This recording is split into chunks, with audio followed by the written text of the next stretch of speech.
মূলত আসার পরে ওখানে আমরা বসার পরে হঠাৎ ওর হালকা একটু ব্যথা হইলো। আমি বললাম তাহলে কাজ করো, জামা খোলো, স্যান্ডেলটা খোলাইলাম। খোলানোর পরে কয় আমার বুকে ব্যথা করতেছে এবং পেটটা একটু কামড়াচ্ছে, তাহলে বাথরুমে যাবো, আমাদের 10টা টাকা দে। আমি তখন 10টা টাকা দিলাম, ও বাথরুমে আসলো। এরপরে তো এই ঘটনা কখনকার?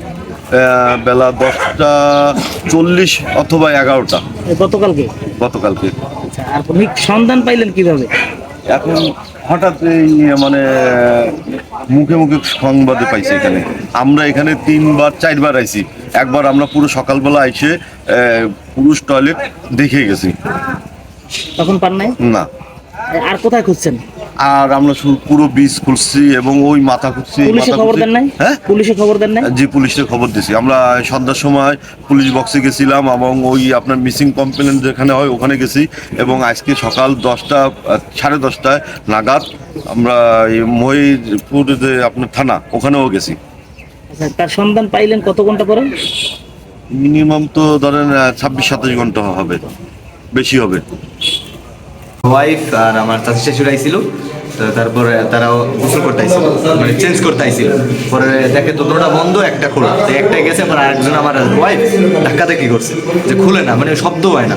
তারপর অনেকক্ষণ যাবো, মানে 1 ঘন্টা যাবো এরকম হয়েছে। তাই এরা মানে ওরা গোসল মোসল করতে অনেক সময় লাগছে।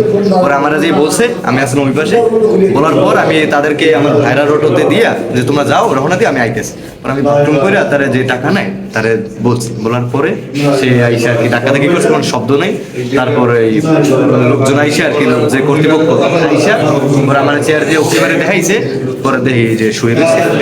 তো জানেন, গতকাল প্লাস আজকের কিছু অংশ রাস পূর্ণিমা অনুষ্ঠান ছিল।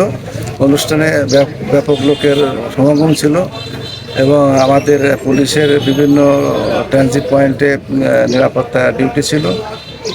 এই নূর হোসেন নামে যে লোকটা, এর বাড়ি ছিল ভুটিয়াঘাটা। এর একই গ্রামের একই লোক এখানে হোটেল আছে, ভাতের হোটেল, তাকে হেল্প করার জন্য আসছিল। সে গতকাল লোকমুখে বা লোকজনের কাছে জানা যায় যে গতকাল সকাল 11টার সময় সে তার টয়লেটে যাওয়ার কথা বলে ওই হোটেল মালিকের কাছ থেকে 10টা টাকা নিয়ে টয়লেট করতে আসে। সে আর ফিরে যায়নি। পরবর্তীতে তারা বিভিন্ন জায়গায় খোঁজাখুঁজি করে তাকে পায় নাই। পরবর্তীতে আজকে কয়টার দিকে, 1:30টার দিকে, অনুমান 1:30টার সময় আমরা সংবাদ পাই যে পাবলিক টয়লেট চেঞ্জিং পয়েন্টের ভিতরে একটা ডেড বডি পড়ে আছে। আমরা আসলাম, এসে আমরা পুঙ্খানুপুঙ্খ দেখলাম, দেখে শ্রোতাল করলাম এবং মৃত্যুর যে সঠিক কারণ নির্ণয়ের জন্য আমরা লাশ ময়নাতদন্তের জন্য পটুয়াখালী জেনারেল হাসপাতাল মর্গে আমরা প্রেরণ করব। পরবর্তী আইনগত ব্যবস্থা গ্রহণ করা হবে। কত ঘন্টা পরে আসলে লাশটা উদ্ধার হয়েছে? এখন যে মারা গেছে কখন, এটা তো বলতে পারবো না, ডাক্তার নির্ধারণ লিখে দেবে। সে ওর ভাষ্য অনুযায়ী যা বোঝা যায় যে ও টয়লেট করার জন্য ওই হোটেলের কাছে 10 টাকা নিয়ে এসেছিল। ওর হাতে পাশে 10 টাকা পাওয়া গেছে। ওই হোটেল যে মালিকের ভাষ্য মতে তার সাথে কতটা মিল পাওয়া যায় যে সে ন্যাশনাল কলে আসছিল এবং ওখানে এসে সে মহিলা টয়লেটের একটা ওয়াশরুমের ভিতর তার ডেড বডি পাওয়া যায়।